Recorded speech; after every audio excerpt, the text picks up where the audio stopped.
है आदरणीय बंधु।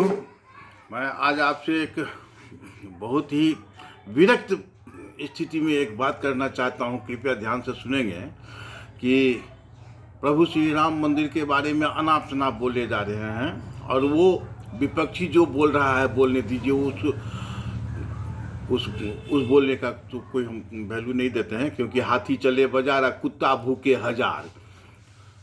ये चारों शंकराचार्य महोदय जी के बारे में मैं कुछ चर्चा करना चाहता हूं। कि प्रथम सबसे पहले तो दो शंकराचार्य जी कहे हैं कि हम नहीं जाएंगे, दो जी जा रहे हैं। अगर ये मीडिया में है कि चारों नहीं जा रहे हैं तो यह गलत है। एक तो मीडिया वाले शुगर के गुह को भी चंदन बना दे, मनुष्य के पैखाना को भी चंदन बना दे कि नहीं यही ठीक है, और लोग उसका खूब अनुसरण कर रहे हैं, खूब अनुसरण कर रहे हैं। एक दो उदाहरण, छोटी सी उदाहरण देते हैं कि शोएब जमाई साहब, असदुद्दीन ओवैसी साहब, आपका क्या विचार है, आप कहिए, ऐसा कहिए। और सुधांशु त्रिवेदी के बारे में, सुधांशु कहिए तो आपका क्या हाल है, कहिए तो इस पर क्या उत्तर है आपका। महामहिम जिनके नाम के पहले लगाया जाता है कि महामहिम राष्ट्रपति महोदय या महोदया, उसको उनके बारे में कहा जाता है मुर्मू मुर्मू। जैसे लगता है घर का नौकर चाकर, वो रे रमुआ रे रमुआ, मोदी मोदी। और शोएब जमाई साहब, अखिलेश जी, अरविंद केजरीवाल जी, ममता दीदी, ये सब में सम्मान लग सकता है, लेकिन राष्ट्र के समर्थक लोगों में जैसे लगता है पदेन जो हैं राष्ट्रपति महामहिम, जिनके नाम के पूर्व में महामहिम, उनको जैसे लगता है कि घर का नौकर चाकर को ऐसे बुलाया है। तो ये मीडिया की एक विशेषता है, यह मीडिया की विशेषता है कि वो अगर चाहे तो सुअर के गुह को भी चंदन बना दे, और लोग उसका अनुयायी करने के लिए तो खूब वाह वाह वाह वाह, क्या बोला है, क्या बोला है। वही चार गो हिंदू चार गो मुसलमान को गाली देगा, वही चार गो मुसलमान चार गो हिंदू को गाली देगा, और तो कोई भारत में ज्ञानी है ही नहीं, वही 10। तो ये मीडिया वालों की कृपा है कि अभी इस शंकराचार्य महोदय को जो है ना तो खूब प्रश्रय दे रहे हैं। मैं एक निवेदन करना चाहता हूं कि आज के विद्वान जितने हैं ना, आज से 1000 2000 25,000 वर्ष पहले इससे ज़्यादा विद्वान हुआ करते थे, अधिक विद्वान हुआ करते थे, जिन्होंने लिखा धर्मशास्त्र, जिन्होंने पंचांग बनाया, मुहूर्त और काल की गणना, जिन्होंने ग्रह नक्षत्रों की खोज करके उनकी गणना की, वो विद्वान नहीं है। विद्वान है ये विद्वान हैं। उनके पढ़े हुए पुस्तकों पर इतने ज्ञानी हो गए जो बनाने वाले तक को व्यर्थ कर रहे हैं। बड़ा आक्रोश हो रहा है। एक संस्कृत का श्लोक नहीं पढ़ सकते, अर्थ नहीं बता सकते, ज्ञान बांटने में तो सबसे आगे रहते हैं। यदि उस समय के ग्रह नक्षत्र के अनुसार, काल गणना के अनुसार मंदिर का निर्माण हुआ, आज से लगभग कम से कम हमको लगता है कि 7-8 हजार वर्ष पहले उसकी नींव रखी गई होगी, मर्यादा पुरुषोत्तम श्री राम का जन्म स्थान के नाम पर।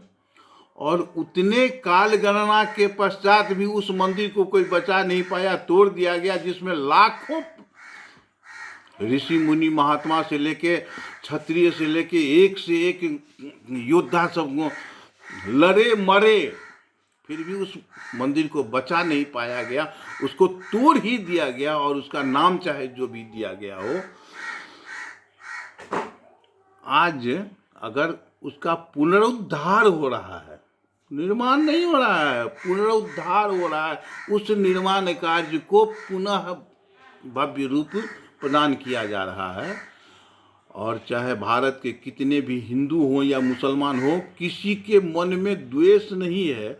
द्वेष है 3-4-5% का, जो उसको लगता है क्या कि हम जो कह देंगे, एक गलत बात दे दो मीडिया में और प्रचलित हो जाओ, पूरे देश में नहीं पूरे विश्व में प्रचलित हो जाओ। ये की परंपरा जो आज पनप रही है ना, वो बढ़िया है खराब है हमको उससे कोई लेना देना नहीं है, लेकिन ये कह रहे हैं कि इस मुहूर्त में नहीं होना चाहिए, उस मुहूर्त में नहीं होना चाहिए, तो मंदबुद्धि। 6 महीना पहले ही इस मुहूर्त की गणना की जा चुकी थी, जिसका मैसेज आपको गया हुआ था। सभी शंकराचार्यों को मैसेज गया था कि इसके पुनरुद्धार का जो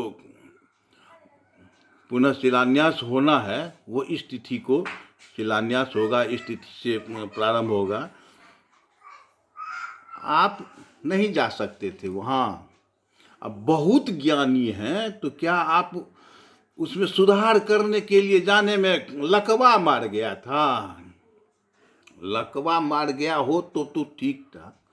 अब मुंह में वचन आ गया है, वचन एकदम से, जिसको देखा गया है मजार के ऊपर, जिसको देखा गया ईसाइयों के कार्यक्रमों में, ऐसे को धोखा से अगर हम लोगों ने या हमारे विद्वान जनों ने शंकराचार्य की उपाधि देकर शंकराचार्य का स्थान जो साक्षात शंकर भगवान का द्योतक माना जाता है उसके स्थान पर रख दिया गया है, तो यह सुअर के गूं को चंदन बनाने का कार्यक्रम जो मीडिया वालों के तरफ से है कि ले जाओ आप मैक मुंह में घुसेड़ दो, आप मैक मुंह में घुसेड़ के कहो कि नहीं, यही ठीक है। आज ऐसे ऐसे प्रवचन करने वाले चैनल सब हैं जो अब उनकी बातों को ऐसे बता रहे हैं जैसे लगता है कि इतने लोग सब बेवकूफ़ हैं। तो कहना है कि यदि इनमें यह क्षमता थी कि नहीं हम शुद्ध से सर्वाधिक शुद्ध हम दिन खोज सकते हैं, तो उस समय में लकवा क्यों मार गया था? जाना चाहिए, लेकिन नहीं गए। तो इसलिए कि इसी दिन के लिए कि चलो हम किसी प्रकार से विरोध करेंगे, तो मानसिकता झलक रही है। यदि सामान्य रूप में हम बंदर, भालू और अंगद और इत्यादि नहीं बन सकते, तो गिलहरी भी तो बन सकते थे। आप अगर पीछे से ही अगर जाते वहां पर, तो क्या आपको बगल करके भगा दिया जाता? आप राम जी के दरबार में जाते कि मोदी जी के दरबार में जाते? तो फिर ये ज्ञान और ये बुद्धि नहीं आई आपको। आज बैठकर जो वहां से भाषणबाजी कर रहे हैं कि ब्राह्मणों में इतने जाति होते हैं तो ब्राह्मण फलाने निश्चित हैं, जिनके चरण स्पर्श किए बिना माता पिता का श्राद्ध पूर्ण नहीं माना जाता है, उस जाति का नाम है ब्राह्मणों में महापात्र। और महापात्र आपने नहीं रखा है, पहले से ही निर्धारित है कि महापात्र।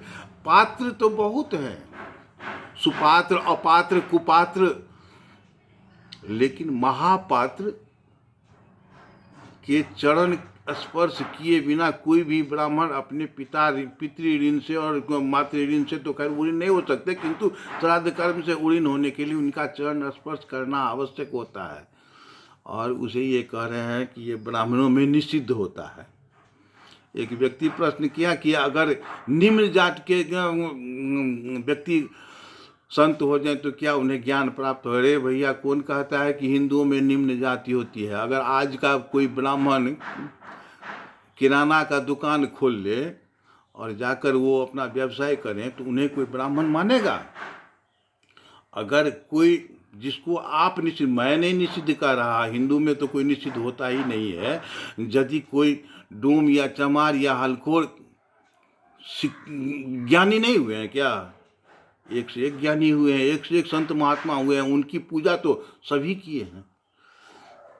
अगर वो पूजा पाठ बढ़िया से करने लगे और उनके पास ज्ञान हो, ऐसा नहीं कि दिखावे के लिए अगरबत्ती धूप कर दो, ऐसा नहीं, ज्ञान के साथ अगर वो मंदिर में पूजा पाठ करें या अन्यत्र भी कहीं पूजा पाठ करें तो उन्हें लोग चरण स्पर्श करते हैं।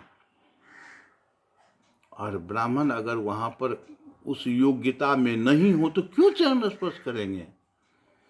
डोम के यहाँ का बनाए गए जितनी भी सामग्रियों के बिना किसी भी हिंदू का धर्म संस्कार संपन्न नहीं हो सकता। चाहे मुंडन हो, उपनयन हो, चाहे विवाह हो, चाहे श्राद्ध हो, किसी भी कर्म में कम से कम 10, 20, 25 शूद्रों की आवश्यकता होती है, जिसे हम लोग ये कहते हैं कि निषिद्ध है। नहीं, निषिद्ध नहीं है। ये भी 16 संस्कार के अधिकारी हैं, नहीं करते हैं वो, इसीलिए थोड़ा छोटा माने गए हैं। चूंकि कार्य उनका, कर्म उनका जो है सो इस प्रकार का नहीं है, इसलिए इसकी श्रेणी ये नहीं हो सकती है। किंतु इसका मतलब निषिद्ध हो गए ऐसा नहीं है। अब एक कुम्हार के यहाँ से बर्तन आएगा। अब कुम्हार लोग अगर धर्म कर्म करते हैं कि नहीं करते हैं सो तो आप जान सकते हैं, आपके पास भी दिमाग है। लेकिन अगर वो प्रवचन नहीं कर सकते तो वो ब्राह्मण की श्रेणी में नहीं आ सकते। वो विद्या अध्ययन विद्या दान नहीं कर सकते तो वो ब्राह्मण की श्रेणी में नहीं आ सकते। एक माली के यहाँ से फूल आएगा, नाई रहने ही रहना है, चमार रहना ही रहना है, डोम रहना ही रहना है, बहुत सारी जातियां रहना ही रहना है। ब्राह्मण तो सिर्फ एक रहेंगे। ब्राह्मण कौन? अगर यही ज्ञान किसी चमार में हो जाए जो नहीं हम इस कर्म को करवा सकते हैं, तो वो भी मेरे लिए ब्राह्मण है। वो अछूत नहीं है। अछूत तो वो है जिनकी सोच अछूत है कि नहीं हम इस पर, हम इसके साथ नहीं बैठ सकते, हम उसके साथ नहीं बैठ सकते, ये हमारे से नीचे है, ये हमारे से जो है सो बराबरी के नहीं हैं। ये तो सोच है। नहीं तो हिंदू में 4 वर्णों की गणना कर्म के अनुसार की गई है, जन्म के अनुसार नहीं। खैर, उससे हमको भाषण नहीं करना है। भाषण ये देना है कि आज जो शंकराचार्य जी कह रहे हैं कि इस काल गणना में ऐसा गड़बड़ है, तो उन्हें या तो सुधार करना चाहिए। फिर राम का विरोध करके आप किसका क्या भला करना चाहते हैं? अरे आप नहीं पूछे जाइएगा, पूछे भी नहीं जाइएगा। जो राम विरोधी हुए वो सब विरोधी हुए। बहुत बहुत धन्यवाद। थोड़ा मंथन कीजिएगा और कमेंट की आवश्यकता है।